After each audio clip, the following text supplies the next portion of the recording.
Hello students, this is Dr. S.R. Dandavte. I welcome you to the third video on interference in which we are going to discuss about Newton's rings, its basic concept and experimental setup. At the end of the lecture, learners will be able to understand the role of wedge film to produce Newton's rings with the help of experimental setup. So as far as the apparatus of Newton's rings is concerned, it looks like this. In laboratory, such apparatus is used. The main part of the apparatus is plano-convex lens. This plano-convex lens has one plane surface. This upper surface is plane and this next surface is convex. Hence it is called as plano-convex lens. The condition is this plano-convex lens has large radius of curvature. If we extend this curved part, it will form imaginary circle. Large circle will be formed and somewhere in space there will be its center, and with reference to that, if we consider this line, it will represent its radius, or in other words radius of curvature of this plano-convex lens. So this condition is important.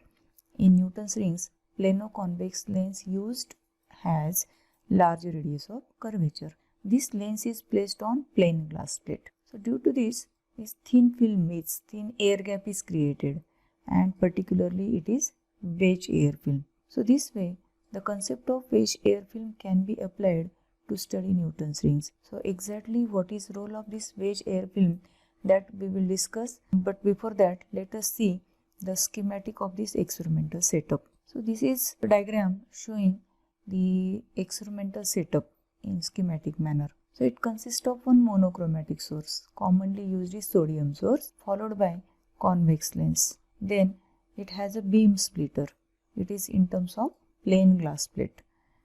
After that, here at the bottom we have plano-convex lens having large radius of curvature, and it is placed on plain glass plate. At the top of this apparatus, it consists of travelling microscope. So through this travelling microscope, user can look into it and can see the interference pattern. Now let us see how this experimental setup exactly works.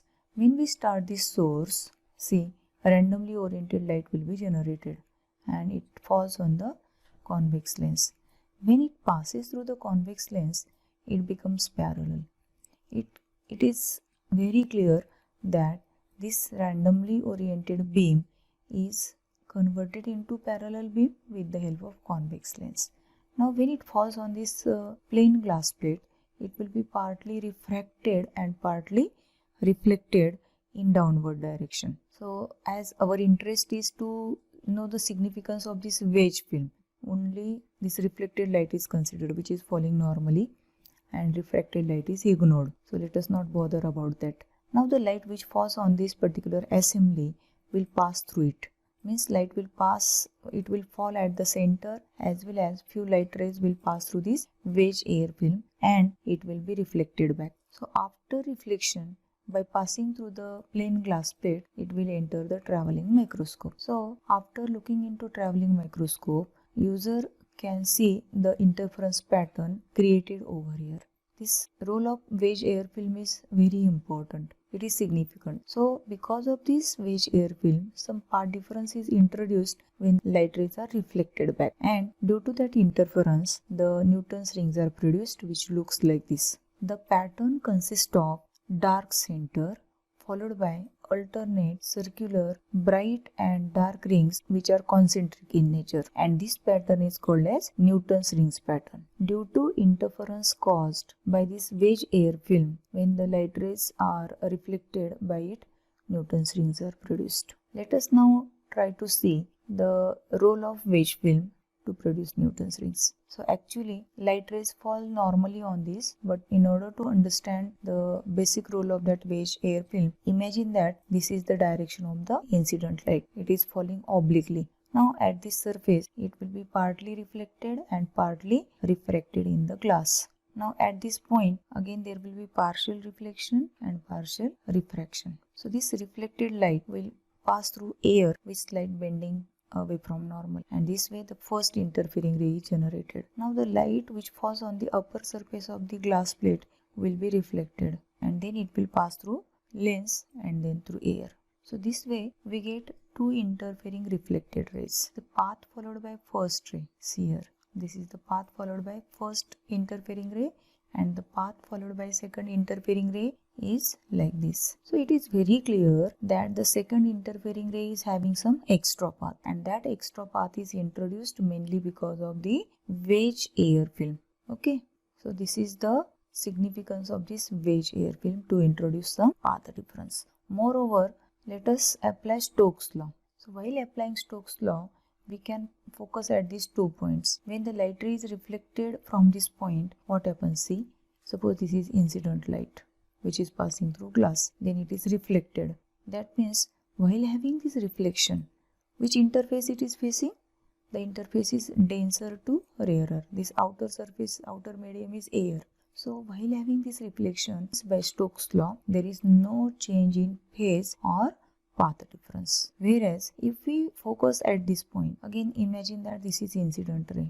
This is incident ray and it is reflected over here. So while having this reflection, the interface is rarer to denser, isn't it? So due to rarer to denser interface, when this light ray is reflected, it will have additional change in phase by pi, or path will change by lambda by 2. That means 2 points are clear. The first thing, we are going to apply wedge film theory to study Newton's rings, and second one, when these two rays are interfering with each other, as usual we will consider plus or minus lambda by 2 due to Stokes' law, and therefore the equation can be recalled for wedge film. Already in previous videos we have seen that for wedge film this is the path difference. Now in Newton's rings experiment, we have all three special cases well fulfilled. That means it is air film, that makes mu is equal to 1. We have normal incidence, therefore R becomes 0, and we have alpha very small. How do we get small alpha? This wedge angle alpha is small. That is because of large radius of curvature. Already it has been stated that the condition is this plano-convex lens has larger radius of curvature. So you try to understand, larger the radius of curvature, more flat will be this curved path, and hence smaller will be the angle, this wedge angle alpha. So alpha tends to small value,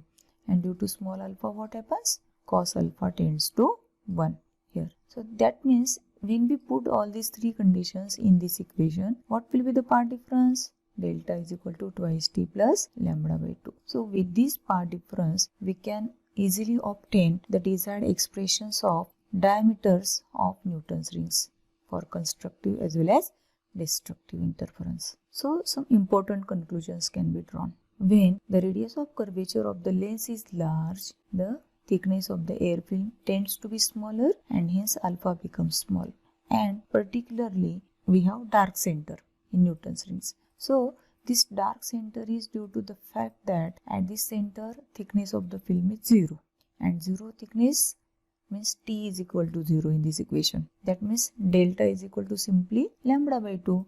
Now if delta, that is path difference, is lambda by 2, then which interference it fulfills? It gives the condition of destructive interference, right? That means at the center it always expresses the condition of destructive interference, and that is the reason why in Newton's rings pattern center appears dark.